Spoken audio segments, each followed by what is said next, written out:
Hi, నా పేరు తనుజశ్రీ. ఈరోజు మీకోసం మా ఇంట్లో చేసుకునే సింపుల్ టేస్టీ చికెన్ కర్రీ ఎలా చేయాలో చూద్దాం. ముందుగా ఒక బౌల్లోకి చికెన్ తీసుకొని అందులో వాటర్ పోసుకొని పసుపు ఉప్పు వేసుకొని అరగంట సేపు నానబెట్టుకొని నీట్గా కడుక్కొని పక్కన పెట్టుకోవాలి. కడిగిన చికెన్లో కొంచెం పసుపు, తగినంత సాల్ట్, ఇక్కడ నేను పింక్ సాల్ట్ యూస్ చేస్తున్నాను, మీరు కావాలంటే నార్మల్ అయినా యూస్ చేసుకోవచ్చు.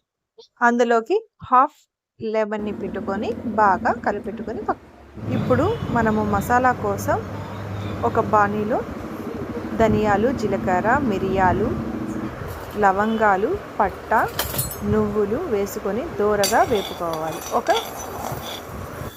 ఒక ఏలక్కాయ అన్నీ దోరగా వేపుకున్నాక అందులో కొంచెం గసగసాలు కూడా వేసుకోవాలి. ఇవన్నీ వేశాక మంచి స్మెల్ అరోమా వచ్చేంత వరకు వీటిని దోరగా వేపుకోవాలి. ఆ తరువాత వీటిని ఒక మిక్సీ జార్లోకి తీసుకొని ఫైన్ పేస్ట్ లాగా చేసుకోవాలి. తరువాత అదే ప్యాన్లో నూనె వేసుకొని జీలకర్ర వేసుకొని కొంచెం పసుపు, కట్ చేసుకున్న 3 ఆనియన్స్ని నేను ఇక్కడ యాడ్ చేస్తున్నాను.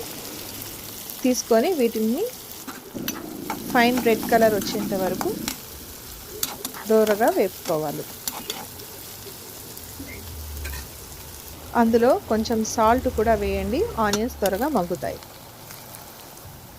తరువాత అల్లం వెల్లుల్లి పేస్ట్ ఒక 1.5 స్పూన్ యాడ్ చేశాను.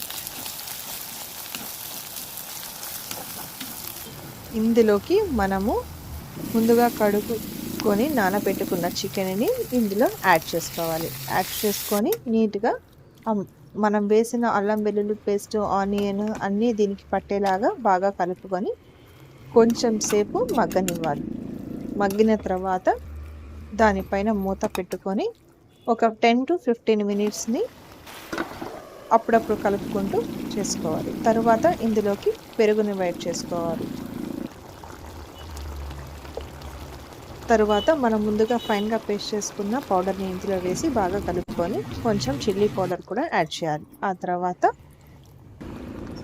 వాటర్ కొంచెం యాడ్ చేసుకొని కొద్దిసేపు మూత పెట్టుకొని బాయిల్ చేసుకుంటే ఎమ్మీ tasty chicken curry ready. Thanks for watching the video.